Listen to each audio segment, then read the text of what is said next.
ojek bukanlah sesuatu hal yang wah lagi di era sekarang. Terlebih lagi, sudah ada yang namanya sistem ojek online.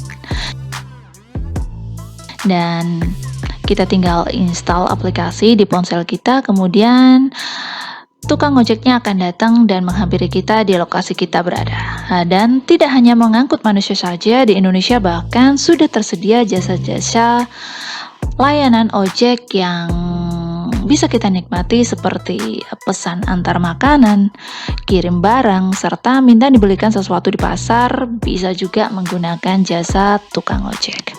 Namun, di benua Afrika, tepatnya ada yang tidak biasa yang dibawa oleh para ojek di Afrika ini. Mereka tidak mengangkut manusia, melainkan jenazah.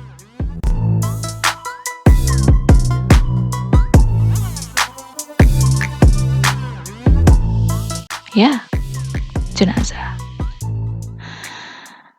Ya, terlihat ekstrim dan mengerikan. Lantas, bagaimana nyali si driver ojek di Afrika ini? Tidak diragukan lagi keberaniannya. Berita ini menjadi santer setelah seorang warganet bernama Pike Kasrim mengunggah sebuah foto mayat yang berada di boncengan tukang ojek. Mayat itu berada di belakang sepeda motor dan dia menulis di akun Facebooknya yaitu tentang tukang ojek yang berada di Republik Kongo dan ya, tukang ojek itu mengangkut jenazah. Dan ternyata layanan seperti itu sudah biasa di Kongo, bahkan memiliki sebutan boda-boda. Adapun cara membawanya yaitu dengan mendudukkan jenazah ke jok belakang dan kemudian diikatkan kepada sang pengemudi agar tidak jatuh, dan sebelumnya orang tersebut dibungkus dengan kain dari ujung kaki sampai kepala seperti mereka yang sudah meninggal pada umumnya dan diangkut dengan sepeda motor.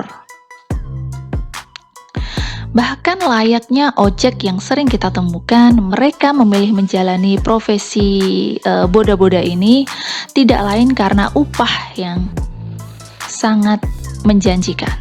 Dan walaupun tidak disebutkan nominalnya, jenazah tersebut biasanya diangkut dari rumah duka atau kamar mayat menuju ke pemakaman. Pengemudi haruslah mempunyai nyali yang sangat berani dan kuat untuk mengantar jenazah dengan penuh tanggung jawab. Wow, kalian berani? Dan ada pertanyaan, kenapa hal ini bisa terjadi di Kongo di Afrika Selatan? Ya, praktik antar mayat menggunakan jasa sepeda motor ini sebenarnya bukanlah hal yang baru.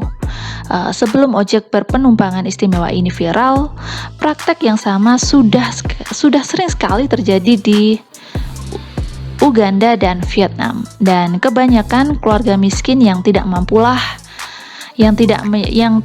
menyewa mobil, tidak mampu menyewa ambulans, merekalah yang menyewa jasa-jasa ojek ini untuk mengantarkan jenazah. Karena dianggap penyewaan ambulan ataupun mobil itu terlalu mahal untuk warga miskin.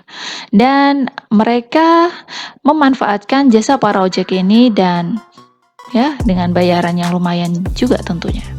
Dan meski hal ini mengundang kontrak dan dari beberapa pihak, namun mereka tidak punya pilihan selain membawa orang yang mereka cintai dengan cara tersebut.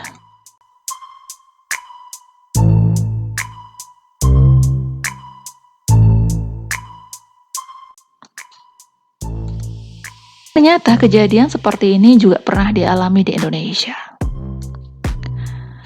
Yaitu seperti yang pernah dialami oleh masyarakat Sulawesi dan Kalimantan, buruknya jalan dan kondisi yang tidak memungkinkan bisa dilalui mobil membuat ojek menjadi satu-satunya alternatif yang bisa membawa si jenazah menuju peristirahatan terakhir mereka.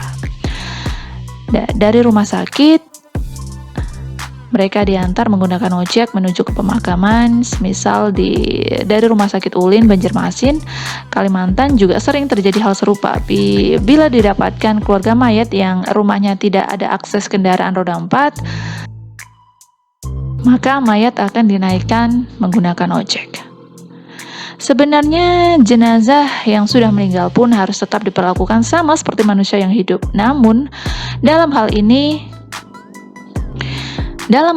tidak ada yang bisa disalahkan mengingat memang keluarga yang bersangkutan memiliki keterbatasan ekonomi serta ketersediaan fasilitas tentunya yang masih belum memadai, dan semoga pelosok di Indonesia yang masih menggunakan cara ini juga bisa mendapatkan kemudahan setara seperti di kota-kota besar di Indonesia.